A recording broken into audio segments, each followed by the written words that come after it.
Welcome to NTD Newsroom. I'm Don Ma. The White House watching closely the next government funding vote happening on the Hill tonight. What happens next? Air traffic controllers are still on the job amid the government shutdown. Transportation Secretary Sean Duffy says air travel is still safe. The Supreme Court tosses out multiple cases on the first day of its new term. What they mean for gun rights and more.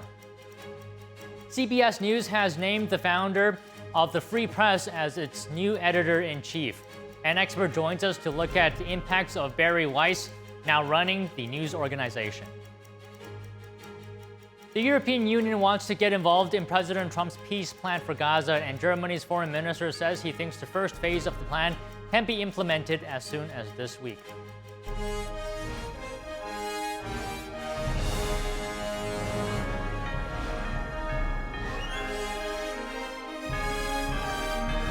This is NTD Newsroom, live from our global headquarters in New York City. Thank you for staying with us. The White House pushing back as Democratic officials in Illinois and Oregon intensify efforts to block President Trump's National Guard deployments. The legal showdown comes as the government shutdown continues into its sixth day. Joining us now live is NTD's White House correspondent Iris Tao. Good afternoon, Iris. Can you tell us what is the latest in the battle over National Guard deployments? Good afternoon to you as well, Don. So a legal battle is now unfolding as Democratic officials in Illinois as well as in Oregon are suing the Trump administration over its deployment of National Guard troops to their local cities and states. The White House is defending the president's deployment, saying that the president's just trying to fix crime in those cities, while Democratic officials are prioritizing their political opposition to the president rather than their city's own safety. Watch. Why should they be concerned about the federal government offering help to make their cities a safer place? They should be concerned about the fact that people in their cities right now are being gunned down every single night, and the president, all he's trying to do is fix it. A judge on Sunday blocked the Trump administration's deployment of National Guard troops from other states to Oregon. But the administration has filed an emergency appeal trying to proceed with a deployment while also insisting that President Trump has the authority to send in the troops as he sees needed.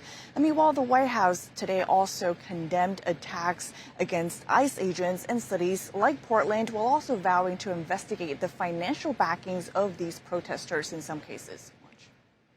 Financial backing of these groups, particularly Antifa, is certainly something the administration is looking into aggressively. We will continue to get to the bottom of who is funding these organizations in this organized anarchy against our country and our government. It's a question the American people have been begging the answer for many years, and we're committed to uncovering it.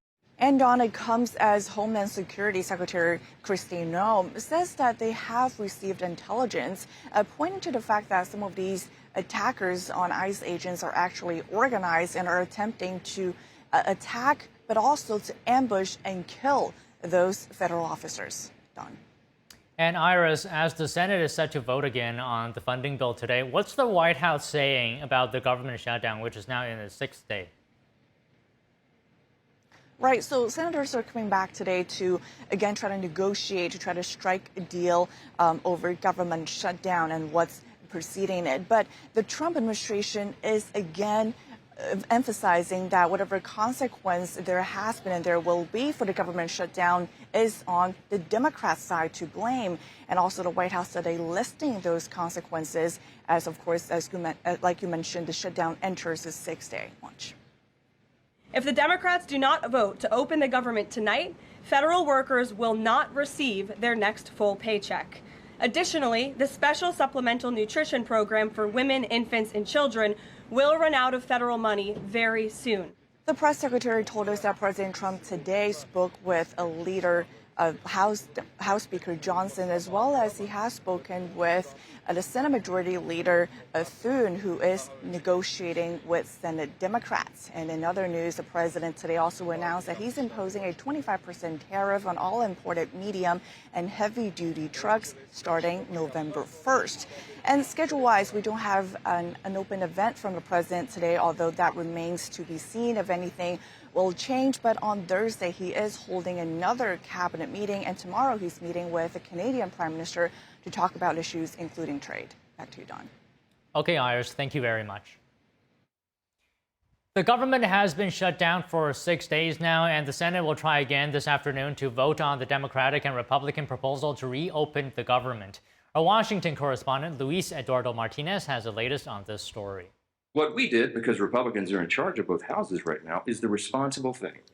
Leader Thune in the Senate and I in the House, we sat down with our appropriators and we said, let's come up with a simple stopgap measure to keep the lights on and keep the government open so that appropriators can finish this very healthy process. Speaker of the House Mike Johnson held a press conference this morning to outline the Republican strategy for the government funding battle, pass a stopgap bill with no partisan provisions, and allow for Congress to finish a full appropriations process. Reopen the government, pass a spending bill that actually improves the quality of life of the American people in an environment where the cost of living is already too high. Democratic leadership insists that the solution to the impasse is to pass Democratic policy priorities, which include repealing parts of the Republican reconciliation bill and also extending healthcare tax credits from the COVID era. There's nothing for us to negotiate. The House has done its job. The House Republicans right now are working hard in their districts all around the country. We have one plea and one plea alone.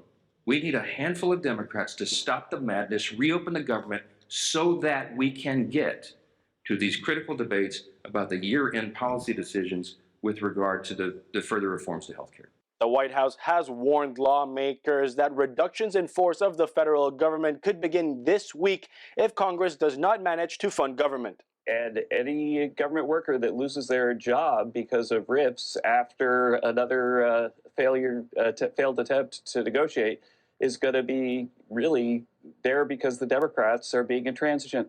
Approximately 750,000 federal employees have been furloughed, and many more, such as active duty military personnel, Border Patrol agents, and TSA, are working without pay.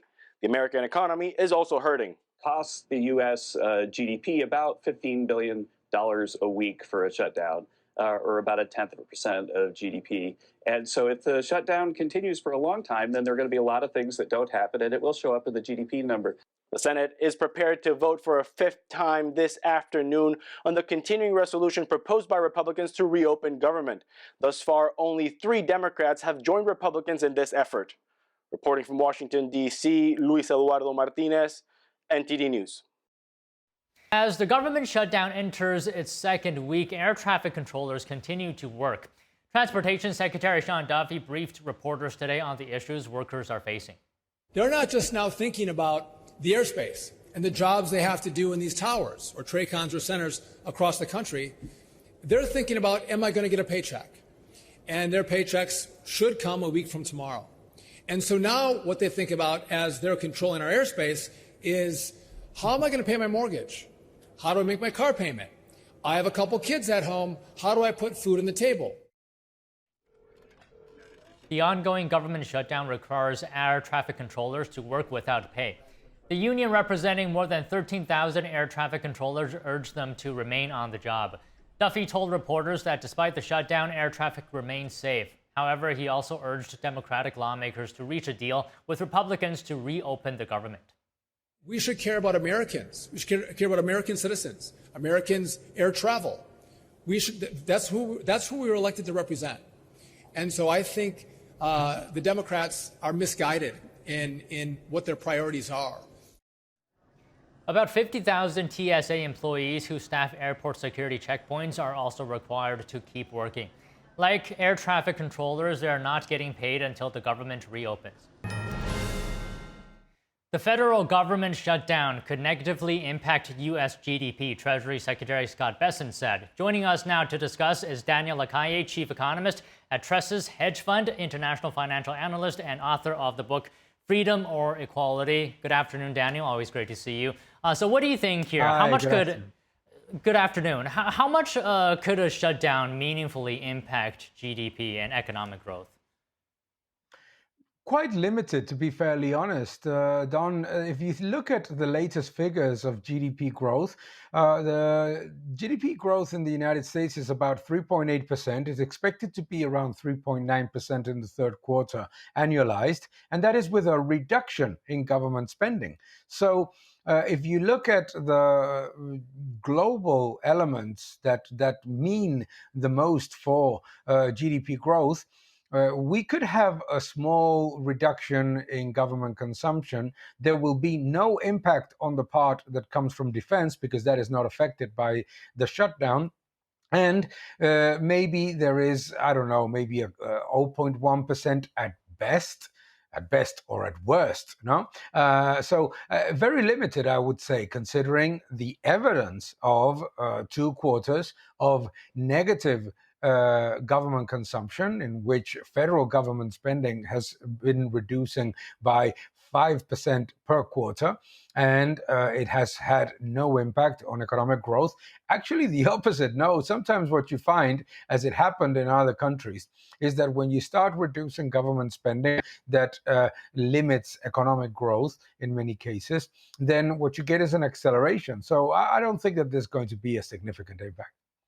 Okay, so Daniel, President Trump said that many federal workers could actually lose their jobs. They may be cutting some people there. How does a shutdown impact that? Does it save money or does it cost money in the long run?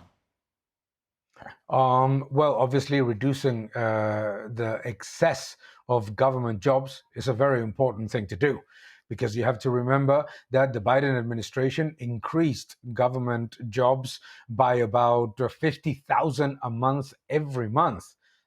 And those weren't jobs in security, police force, or firemen. Those were mostly in administrative and in government agencies. No, so when you reduce those excessive government jobs, you do two things. Number one is that you save quite a bit of money. We have seen a reduction of 97,000 government jobs in 2025, almost bringing down the number to the 2022 levels. But you also have another important factor, is that when you start saving money from bloated government spending in administrative areas or government agencies, then what you start to see is that you can have a little bit more money saved in order to get more police force, get more security, get more fire people, get more people in the parts of government that matter, in education, for example, where it's actually something that can be improved. So Daniel, last week, right, stocks hit new records despite this shutdown, and it was led by technology, small cap, and healthcare shares. Does a shutdown affect things like business investment, confidence, and the stock market? Usually no, because I think that most investors understand that a government shutdown, like the debt ceiling negotiations, always end with a negotiation, and that negotiation actually limits the pace of government borrowing and government debt. That's why investors are relatively confident. They see that the economic impact is going to be very limited, if any. And at the same time, they see that these negotiations may end with a significant reduction in the fat of the administration and strengthening the productive and private sector. So obviously, for technology, the government shutdown has no impact whatsoever. And certainly for healthcare, as you mentioned, very, very little as well. And I also think that there's an important factor. One of the things that has kept investors concerned about equity markets and about bond markets was the relative weakness of the US dollar, which was a direct consequence of the fears about the sustainability of government borrowing and the federal debt. If these policies that are being announced are implemented and the deficit starts to be under control and government spending continues to be under control, those things are going to be positives for the US dollar and positives, obviously, for US debt. We have thankfully seen how government bond yields, US Treasury yields, have fallen, which is a positive sign, and that obviously leads to more optimism in equity markets. But now what we need to see as well is investors understanding that the dollar is not at risk and that the government is going to curb excessive government spending and maintain the dollar as the world reserve currency. Okay, well, let me follow up on that point you just made here. Doesn't having a shutdown in itself sort of create this this idea that perhaps the U.S. is not able to govern responsibly? Does that impact the U.S.'s credibility? No, it doesn't. Actually, it's the opposite. I sometimes argue with my colleagues over here in Europe and in the UK that I wish there was a government shutdown in these countries, because the problem in France, for example, is that the government enters into a 5, 6, 7% deficit. Nothing happens. It continues to grow and grow and grow without any control. A lot of people say that the government shutdown or the debt ceiling negotiations are pointless because they always end up reaching a negotiation, and that they should not exist. People don't understand that these are essential measures to limit the amount of debt and the amount of spending that governments enter into. And I always say that, yes, it's true that the US federal debt is very high, but if there was no government shutdown negotiation, and if there was no debt ceiling negotiation, the level of US debt would be absolutely astronomical. Okay, let me follow up on another point you made earlier, and you said that it doesn't really impact investors. But we didn't get the jobs report last week, right, due to this shutdown. Yeah. So what are investors looking at? What's the impact of that? Well, I think that investors looked at the ADP report and saw that job creation was weak, obviously, with elevated rates. Therefore, immediately, investor reaction pointed to a faster pace of rate cuts from the Federal Reserve, which inevitably also leads to more optimism from markets. Lower cost of borrowing, lower cost of money is quite significant a boost for equity markets. So the ADP report is something that people are looking at. Independent reports. The great thing about the US economy relative to other economies, particularly in the euro area, is that apart from the official data, you have quite a bit of very reliable independent data. You don't have the official CPI, but you have Trueflation or Hedgeye's inflation measures or so many other. It's great. It is a fantastic wealth of information, independent and official information in the United States. So I don't think that investors are going to be particularly worried. I think that they would be worried if the government shutdown is extended for, let's say, 3 months, but it doesn't look like it's going to be that way. Okay, Daniel, just one final question. You said earlier that a shutdown potentially will have limited impact on the economy. But isn't it true that consumers or federal employees, they don't get paid during this period? And if a lot of people don't get paid, they won't spend as much. And doesn't that impact the economy because it's driven by consumer spending? Allow me to put it the other way around. Why is France in stagnation with when the level of public jobs and the level of the public sector is so enormous? No? The idea that if you cut spending in government, there's going to be a monumental impact on consumption, on investment, and on GDP is obviously quite defended and promoted by governments themselves. But if you look at the fact that, for example, in Germany or in France, there is absolutely no government shutdown, and actually government jobs are growing, and the level of employment in the public sector is enormous in the case of France in particular, and the boost in consumption does not exist. No? So at the end of the day, think about this. This is all about money. Now, this is a monetary analysis. You are increasing government debt in order to pay salaries. Those salaries, part of those will be saved, part of those will consume.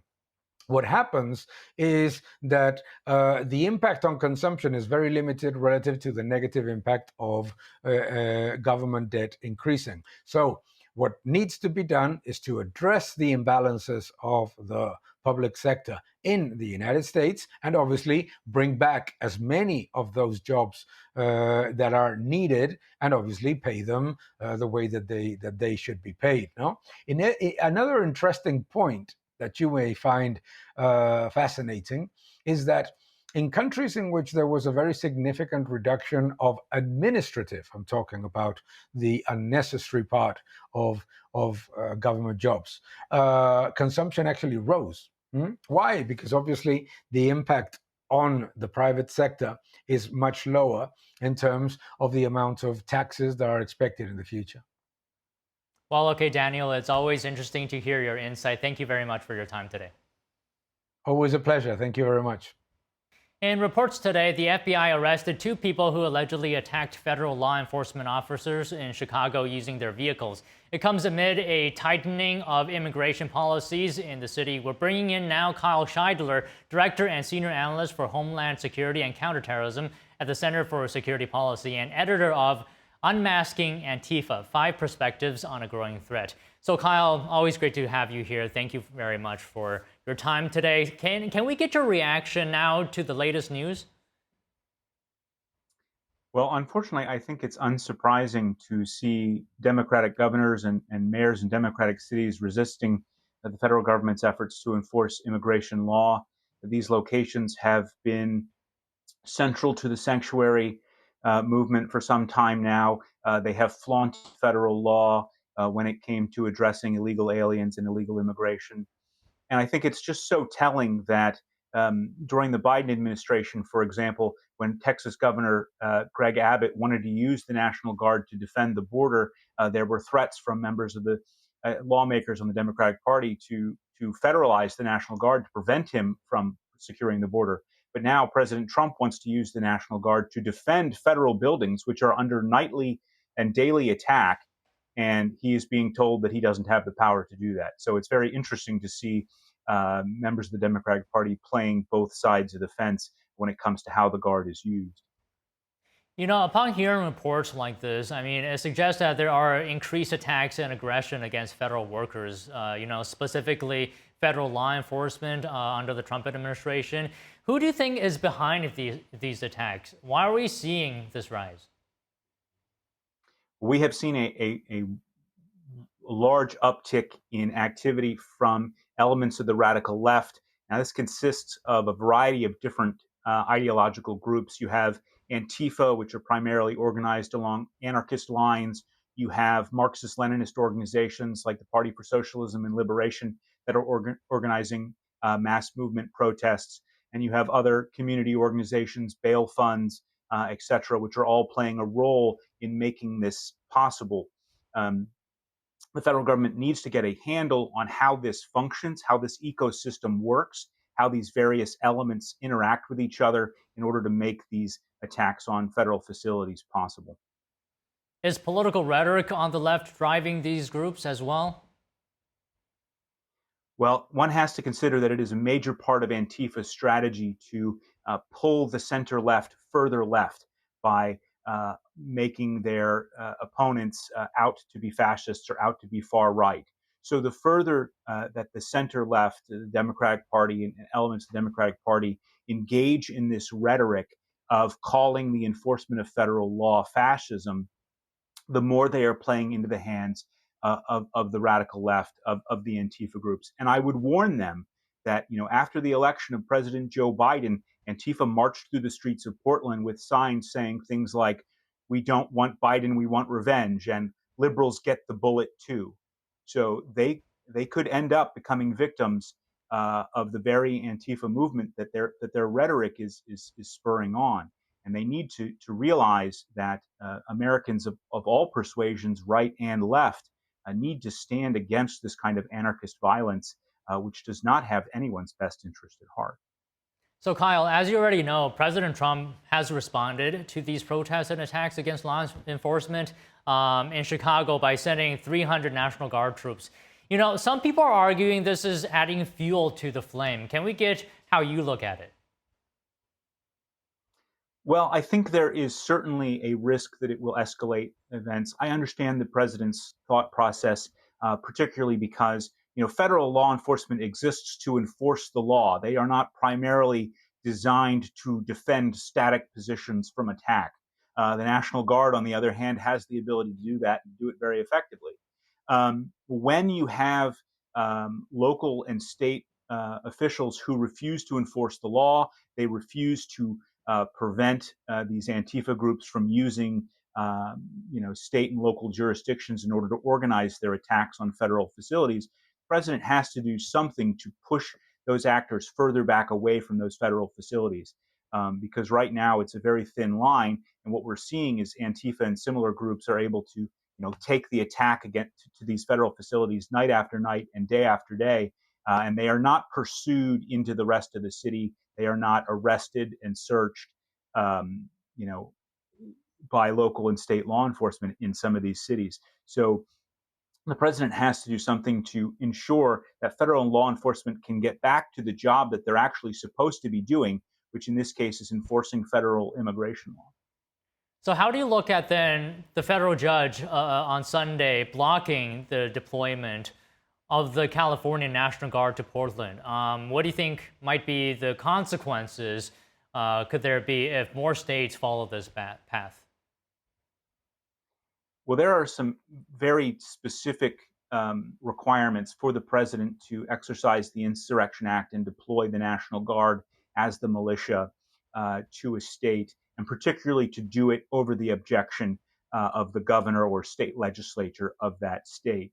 I think the DOJ, the Trump DOJ, is on solid ground here. I am sure that they will appeal, and I would predict that they would win.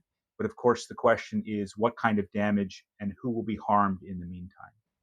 Okay, just one final question, and taking a step back here, more broadly speaking, how do you see these attacks? What do they mean for America more broadly, would you say? I think we have to recognize that we are entering an increasingly violent period. People have been making analogies, I think not unfairly, to the very unpleasant period of the late 1960s, early 1970s, where we saw far left terror groups engaging in a wide variety of violence. We could see ourselves entering into a period like that once again if the Trump administration is not able to get a handle on the violence we are seeing, and if we cannot put an end to local and state officials essentially egging on this kind of bad behavior.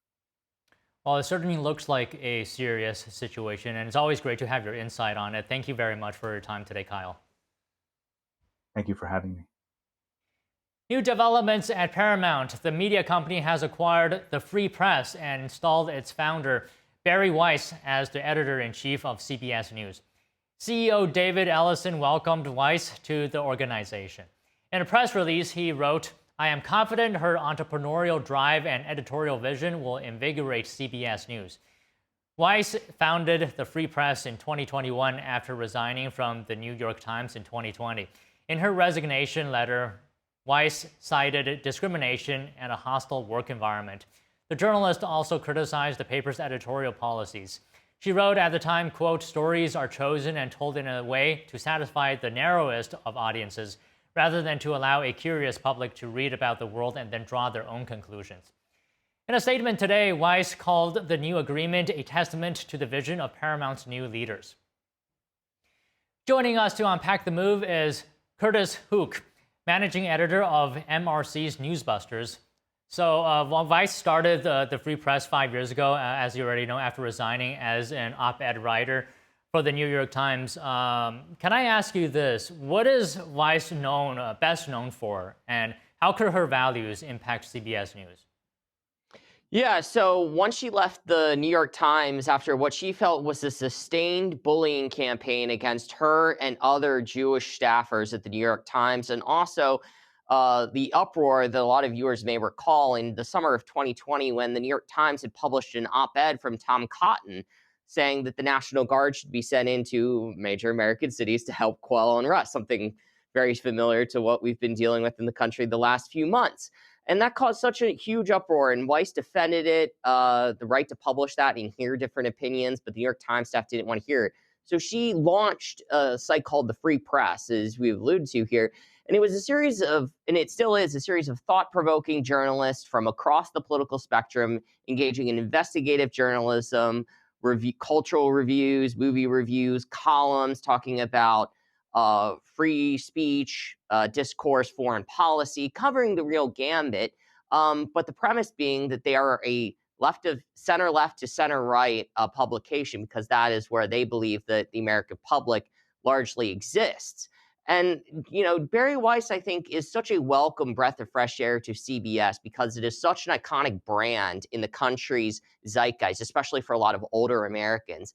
And through years of mismanagement, ethical scandals, they've been in the dumps for quite a long time. And so Barry Weiss, I think, is the right person to bring them back to the forefront, because she believes at its most fundamental core, journalism should be about educating the public, causing the public to think. We're not telling them, necessarily what they should think or think about. And I think that just level of freedom and trust of the readership of the American public is why she's such a good pick.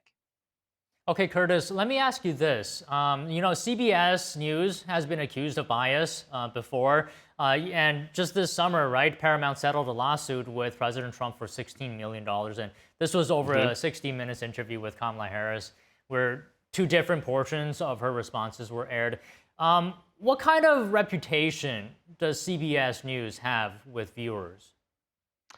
Well, with a lot of Americans, it's not trusted. You go back to 2004 and Dan Rather fabricating documents about George W. Bush and his time in the National Guard in the Vietnam War era. And it's gone on since then. I mean, their shows are in third place, well behind ABC and CBS, or ABC and NBC, on both the morning and evening newscast. It is cycled through co-hosts on all of those shows. Face the Nation's Margaret Brennan has become a meme on the right after her debate performance in the vice presidential debate and some interviews with Vice President J.D. Vance. The Sunday show, Sunday Morning, another one, is very highbrow liberal elitism. Same with 60 Minutes as well. It is not a news outlet that I would say is trusted by a lot of Americans. A Gallup poll came out last week about trust in the media, and it found that only 28% of Americans trust the media writ large to be able to tell the truth. And 7 in 10 said they either had no trust or not very much trust. And CBS is part of that as well. It's an arrogance and a series of self-inflicted scandals over the many decades, basically in the late 20th century and early 21st century, that has landed them in this position. Not anything that we at the Media Research Center have done by just simply quoting back and studying how much time they spend on stories, or not at all. But I think Weiss definitely brings a level of sobriety to the network. And she sent an email to staff that I encourage people to check out. It's 10 points about what journalism should be. It should be required reading and something that everyone should have to agree to. So the backdrop here, Curtis, is that the deal for Skydance Media, to buy Paramount Global closed in August. And just ahead of that, Skydance promised after the merger, it's going to do a comprehensive review of CBS. So, I mean, given that, what are your thoughts on the timing of this Weiss announcement? Yeah, I mean, the Ellison family means business. I mean, it's really that simple. When they decided to purchase Paramount, Skydance was a media company mostly known for movies. They decided to enter into having a streaming platform, Paramount Plus, to bring its video library to, and all of the live sports that come with that, the NFL on CBS, the Masters, March Madness. Now they have a deal for UFC, so they'll likely be broadcasting the matches on the 4th of July on the South Lawn of the White House. But CBS News is obviously part of that as well, and the Ellison family understands that the trust in media is not only something that they can no longer be ignored, but it's not something to lash out at Americans about. It is something that they can address and that they are concerned about addressing. I think that's a huge misnomer with a lot of business types and conservatives as well, which is that we don't want a strong, vibrant, independent media in this country. We certainly do, because what makes us different than authoritarian countries around the globe. And so by doing this, the Ellison family, David Ellison, Larry Ellison, are showing that they're willing to invest in CBS News, a global, again, iconic brand, and bring someone in like Barry Weiss, who is contrarian, who I guess would be able to turn over some tables of stale, liberal, largely white and boring ideas that have not really served CBS or the American public well, and to maybe create a news organization, bring back a news organization that can represent all Americans. It seems like such a simple premise, but it is going to be an uphill battle for her. How do you think this move could impact potentially the overall news industry? Yeah, I think if we are able to have a major broadcast network that all Americans can trust to and turn to and feel like their views are represented and people care about them, that is a net positive for the country. Because you have to remember, ABC, CBS, NBC, you can still get via the old rabbit ears at your house. You don't have to subscribe to Xfinity or Cox to be able to pick up your local network affiliate, no matter where you are in the country. So if you have CBS being trusted by Americans again, knowing that they're going to cover a wide variety of stories and they're not going to insult your intelligence and that they're going to let the facts go where they will, where they may be, and willing to hold both parties equally to account, I think that would be such a positive thing for the country. It is an uphill battle for Barry Weiss. She has a lot of, again, entrenched longtime CBS employees who are going to be resistant to this idea. But I think she can definitely do it. And this would be a tremendous thing for America if we had a trusted network. Again, conservatives should not think this is going to suddenly become Fox News because, conservative media is their own brand. And Barry Weiss is not MAGA by any stretch, but she is just someone who is not stuck in the muck of progressive, blinded, mindset where she walks around and not willing to consider other opinions. Okay, Curtis, let me just ask you one more question. If you can point to one thing among everything that Americans look for in the news, what would it be? Yeah, I think, can a news story answer the basic questions of who, what, where, when, why, and how?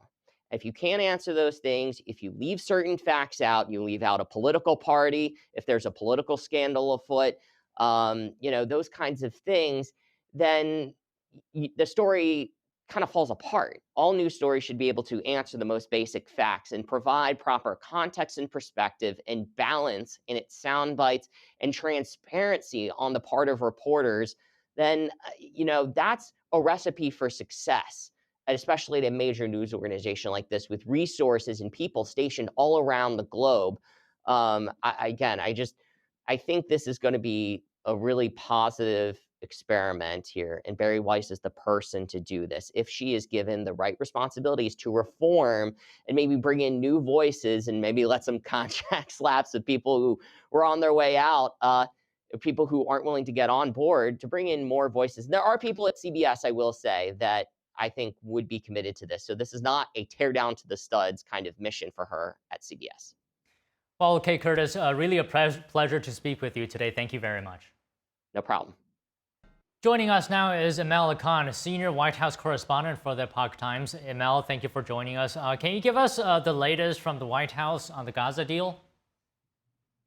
Thank you, Don. Great to see you. Yes, we're still expecting some results coming from Egypt. As President Trump said, the talks in Egypt are ongoing among delegations of Israel, Hamas, and U.S. They are indirectly talking to each other and trying to sort out differences.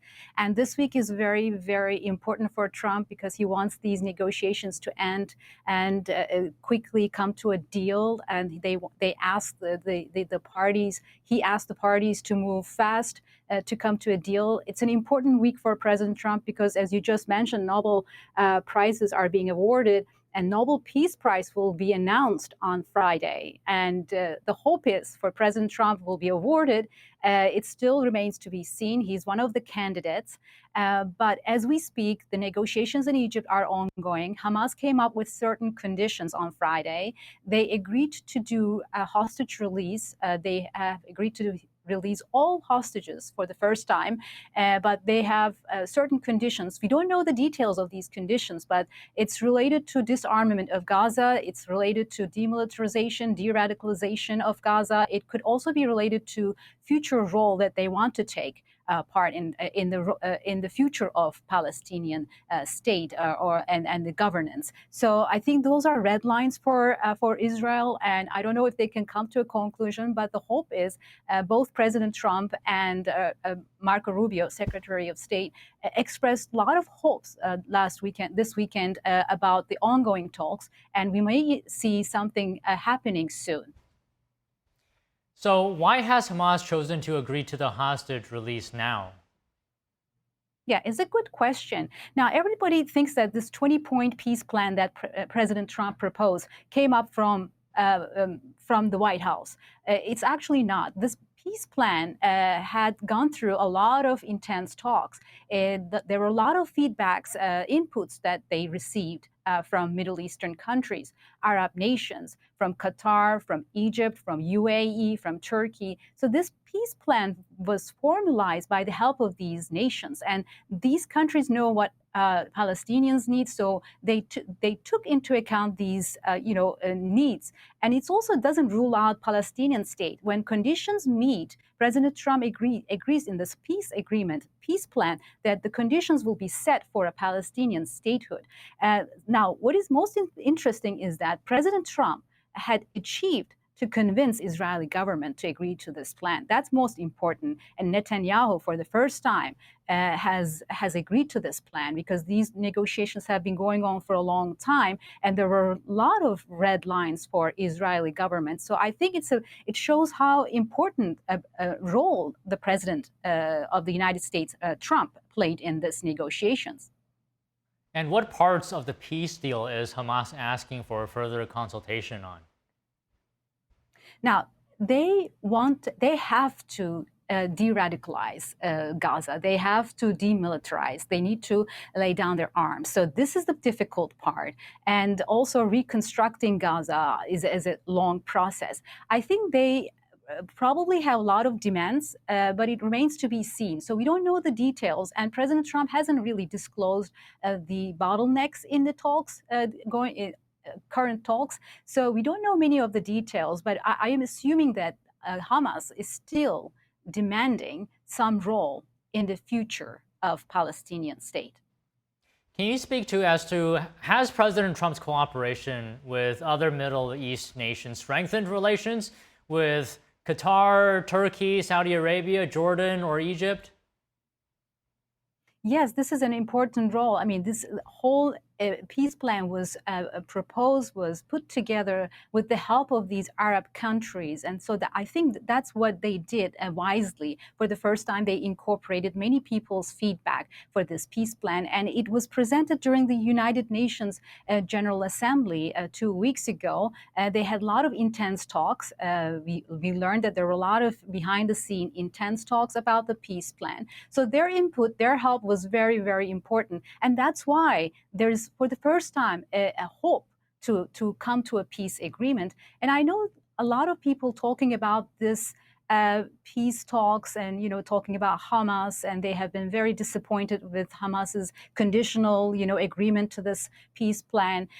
But some people, on the other hand, who have been experienced in these peace talks, who have been involved in these peace talks during previous administrations, they are welcoming this, because it's the first time that there is a hope, there is a big achievement here, and I think the President Trump's role is huge in these negotiations. And Emil, I also wanted to talk to you about the government shutdown. Any updates on that? What can we expect from today's vote? As you said, there is a 6:30 p.m. I think the time is 6:30 p.m. There is another Republican effort to reopen the government, but I do not see much hope, because you need to have at least 5 more additional Democrats to cross the aisle and help Republicans. We don't know that. We don't see any meetings happening as well between Republicans and Democrats. And again, today we heard from the White House that again, a lot of blaming going on still. Each party is pointing fingers at each other, and so there's not much development and good news. I went to a restaurant today. For the first time, restaurant owner told me that there's no one coming to the restaurant because people are, all government employees are kind of under stress. They are not going to work.